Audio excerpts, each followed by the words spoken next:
The Nightingale and the Rose.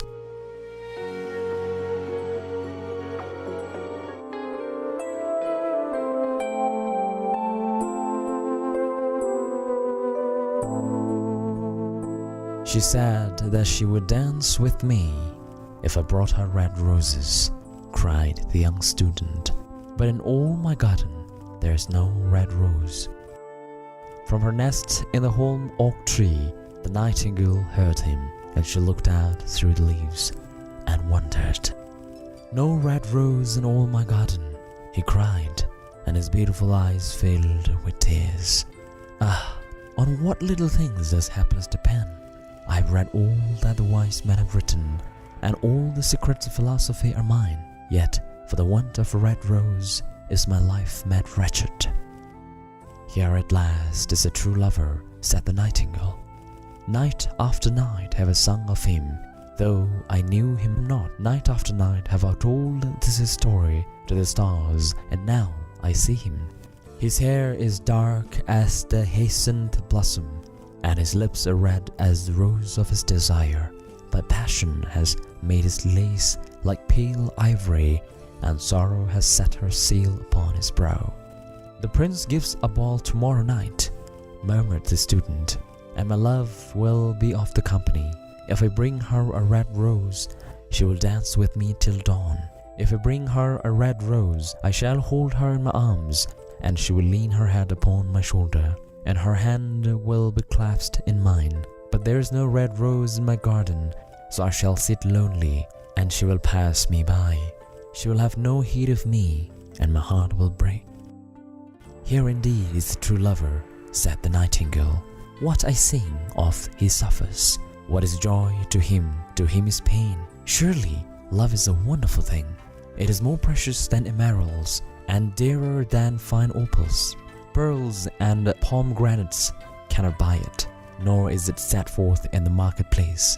It may not be purchased of the merchants, or can it be weighed out in the balance for gold.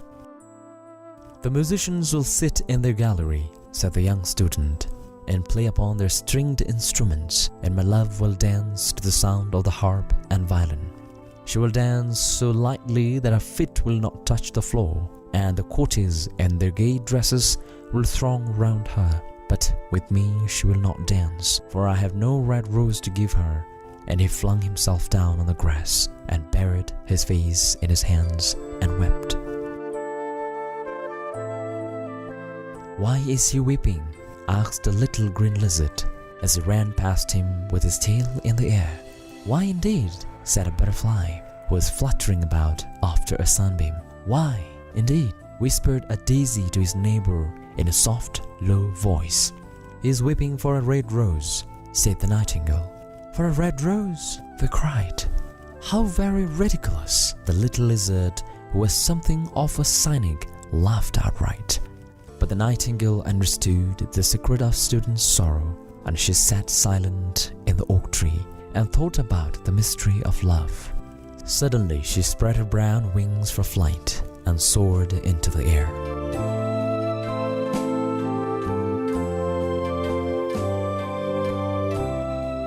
She passed through the grove like a shadow, and like a shadow she sailed across the garden.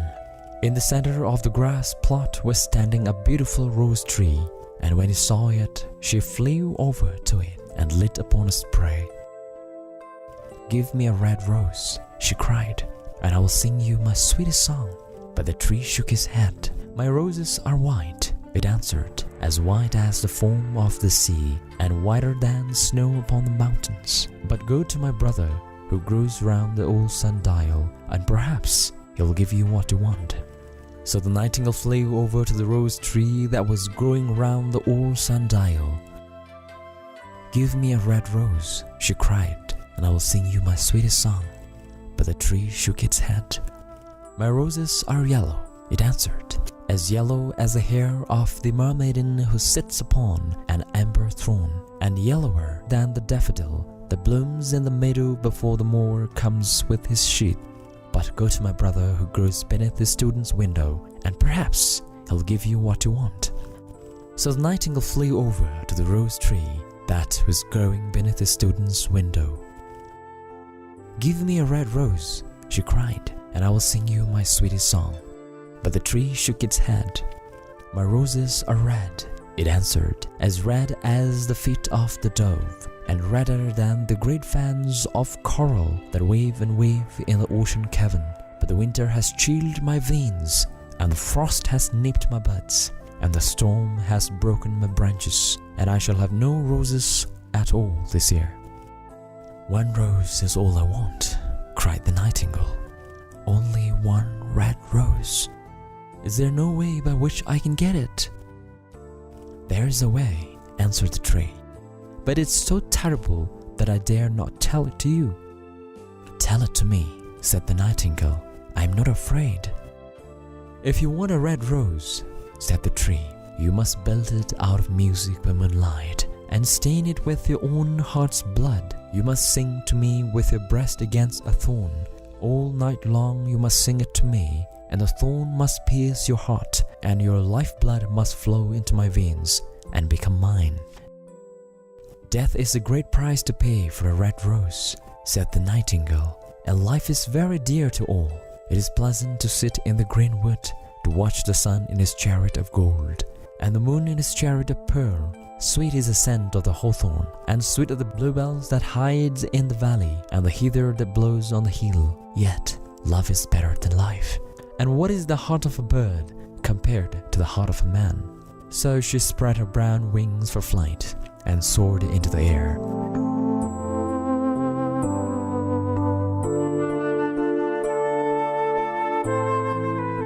She wept over the garden like a shadow, and like a shadow she sailed through the grove. The young student was still lying on the grass where she had left him, and the tears were not yet dry in his beautiful eyes. "Be happy," cried the nightingale, "be happy. You shall have your red rose. I'll build it out of music by moonlight, and stain it with my own heart's blood. All that I ask of you in return is that you will be a true lover, for love is wiser than philosophy. Though she is wise and mightier than power, though he is mighty. Flame-colored are his wings, and colored like flame is his body. His lips are sweet as honey, and his breath is like a frankincense." The student looked up from the grass and listened, but he could not understand what the nightingale was saying to him, for he only knew the things that are written down in books. But the oak tree understood and felt sad, for he was very fond of the little nightingale who had built her nest in his branches. "Sing me one last song," he whispered. "I shall feel very lonely when you're gone." So the nightingale sang to the oak tree, and her voice was like water bubbling from a silver jar. When she had finished her song, the student pulled a notebook and a lead pencil out of his pocket. "She has form," he said to himself as he walked away through the grove, "that cannot be denied to her. But has she got feeling? I'm afraid not. In fact, she is like most artists. She is all style, without any sincerity. She would not sacrifice herself for others. She thinks merely of music, and everybody knows that the artists are selfish. Still, it must be admitted that she has some beautiful notes in her voice. What a pity it is that they do not mean anything or do any practical good." And he went into his room and lay down on his little pallet bed and began to think of his love, and after a time he fell asleep.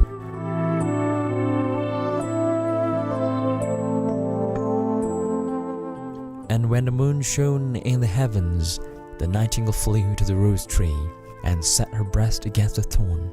All night long she sang with her breast against the thorn. And the cold crystal moon leaned down and listened. All night long she sang, and the thorn went deeper and deeper into her breast, and her lifeblood ebbed away from her. She sang first of the birth of love in the heart of a boy and a girl, and on the topmost spray of the rose tree there blossomed a marvelous rose, petal following petal, as song followed song.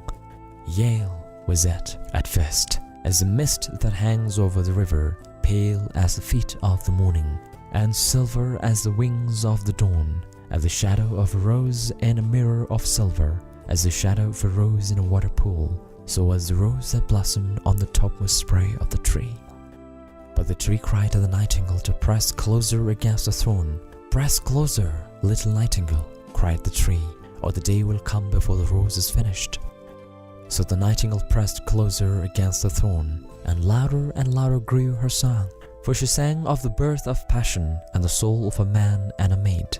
And a delicate flush of pink came into the leaves of the rose, like the flush in the face of the bridegroom when he kisses the lips of the bride. But the thorn had not yet reached her heart, so the rose's heart remained white, for only a nightingale's heart's blood can crimson the heart of a rose. And the tree cried to the nightingale to press closer against the thorn again. "Press closer, little nightingale," cried the tree, "or the day will come before the rose is finished." So the nightingale pressed closer against the thorn, and the thorn touched her heart, and a fierce pang of pain shot through her. Bitter was the pain, and wilder grew her song.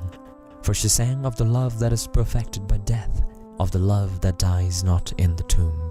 And the marvelous rose became crimson, like the rose of the eastern sky. Crimson was the girdle of petals, and crimson as ruby was the heart. But the nightingale's voice grew fainter, and her little wings began to beat, and a film came over her eyes. Fainter and fainter grew her song, and she felt something choking her in her throat. Then she gave one last burst of music. The white moon heard it, and she forgot the dawn and lingered on in the sky. The red rose heard it, and it trembled all over with ecstasy, and opened its petals to the cold morning air.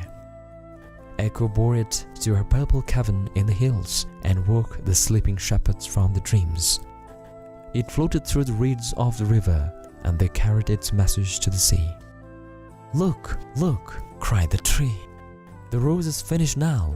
But the nightingale made no answer, for she was lying dead in the long grass with a thorn in her heart.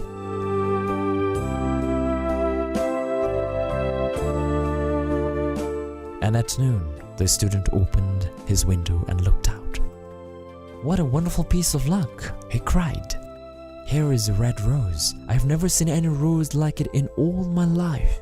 It's so beautiful, I'm sure it has a long Latin name." And he leaned down and plucked it. Then he put on his hat and ran up to the professor's house with the rose in his hand. The daughter of the professor was sitting in the doorway, winding blue silk on a reel, and her little dog was lying at her feet. "You said that you would dance with me if I brought you a red rose," cried the student. "Here is the reddest rose in all the world. You will wear it tonight next to your heart, and as we dance together, it will tell you how I love you." But the girl frowned. "I'm afraid it'll not go with my dress," she answered. "And besides, the Chamberlain's nephew has sent me some real jewels, and everybody knows that jewels cost far more than flowers." "Well, upon my word, you're very ungrateful," said the student angrily. And he threw the rose into the street, where it fell into the gutter, and a cartwheel went over it. "Ungrateful," said the girl. "I tell you what, you're very rude. And after all, who are you? Only a student. I don't believe you have even got silver buckles to your shoes as the Chamberlain's nephew has." And she got up from her chair and went into the house. "What a silly thing love is," said the student as he walked away. "It's not half as useful as logic, for it does not prove anything, and it is always telling one of the things that are not going to happen and making one believe things that are not true. In fact, it is quite unpractical, as in this age to be practical is everything. I shall go back to philosophy and study metaphysics." So he returned to his room and pulled out a great dusty book and began to read.